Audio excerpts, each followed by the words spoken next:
Well, just going back to the shot for a second, since we were on it. So what was the tool that got you a shot like this? Is it just like a four-wheel drive vehicle with an arm? No, no, not at all. Weirdly, we went through all of these things. We tested absolutely everything under the sun. And I was convinced we needed Russian arms and all this kind of Yeah, stuff. And then it became very apparent that we just couldn't do it. And we built roads in the set, at least, but just for people to run in, for mantronic people to run in, or run, with the camera. Because the environment was just so bad for the crew and the cast. Because no one wants to watch a cast member just struggle and struggle and struggle. You've still got to hit those points in the scene, and we landed on we had a 6x6 vehicle which we did use occasionally when for certain shots, but we landed time and time and time again on a stable eye or sort of Ronin type, yeah, right, gimbal, sure. where we would just mount an LF to it and we would just run with it with two grips. And the brilliance of that piece of equipment is the range of it. So Yeah, we could still operate, and for we couldn't even see the actors, but we could see it on the monitor, and we were queuing things, and it was, the video signal will run out before the signal of the head would run out because of the the brilliance of the distance you engineering. travel. Yeah, yeah. Yeah, Well, there you and go. and but I thought that we needed these sort of sprung-loaded arms on 6x6 vehicles and all this kind of stuff. And actually, the best results we ever got was just two grips running with a scaff bar tube, and just run with it and just maneuver with the actor.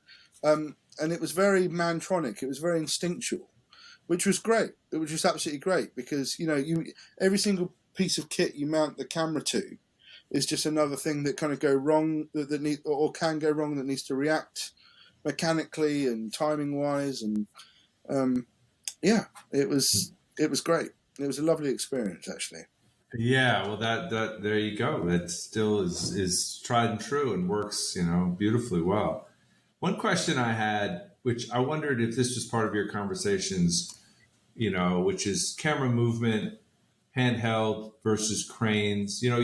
One of the things I appreciated, because I like this just aesthetically myself, is the mix, and that you could go from these like really sort of like slow and brooding, lyrical camera moves, just straight and linear, and right into a handheld scene and back again, right? And like one of them, I mean, even something like him being pulled out of the rubble in the beginning is an example of like coming out of like a massive sequence, this crane shot, but then it comes right back into sort of the intimacy and the ground level kind of, storytelling that it exists throughout the film. Was that something you guys talked specifically about, or was it just the style of like, let's do a dolly move here, but then when he takes the tags off of his friend with the glasses, we're going to go handheld and on both sides of the cover. A real mixture of both. Ed and I have always been a huge believer of like whoever 20 years ago turned around to me and said that you can't cut a handheld shot to a dolly shot or a Steadicam shot, and I kind of believed them, and I took that, I adopted that as a process for however long until I kind of mixed it and then went, well, actually, it's not as bad as I thought it was going to be.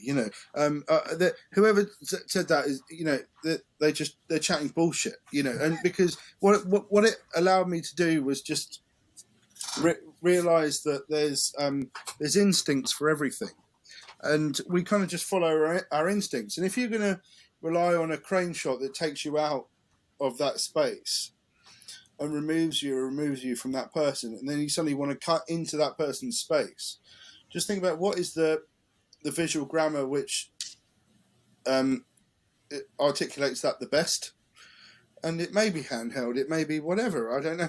And you just rely on your natural instincts, and that's just what it is. And we've relied on it, and I don't know if it works, but it works for me.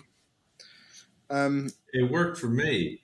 I mean, I of course, because I would do similar, but like, yeah, it worked for me, and I was really it was noteworthy to me because obviously every time I'm in the process of making a film, and I'm in one now, I'm always asking those same questions as if I've never learned anything, because I still wonder, and we still have those conversations on set, and then we do it, and we're like, of course, that's exactly what it is. When we start having those conversations on set, it becomes boring. I think it's like what's the point? Because it keeps us fresh, it keeps us on our toes, and it also keeps you when you're lying there at night and you're kind of going, "Did I make the right decision? Did I make the right decision?" And then you watch the dailies and you kind of go, "Oh, did I make the right decision?" And then you see the assembly and you kind of go, "Yeah, well, I did make the right decision." Or alternatively, "Well, I didn't make the right decision." And like that's what keeps us alive as filmmakers because there's no right, there's no wrong. There's it's just taste, I suppose.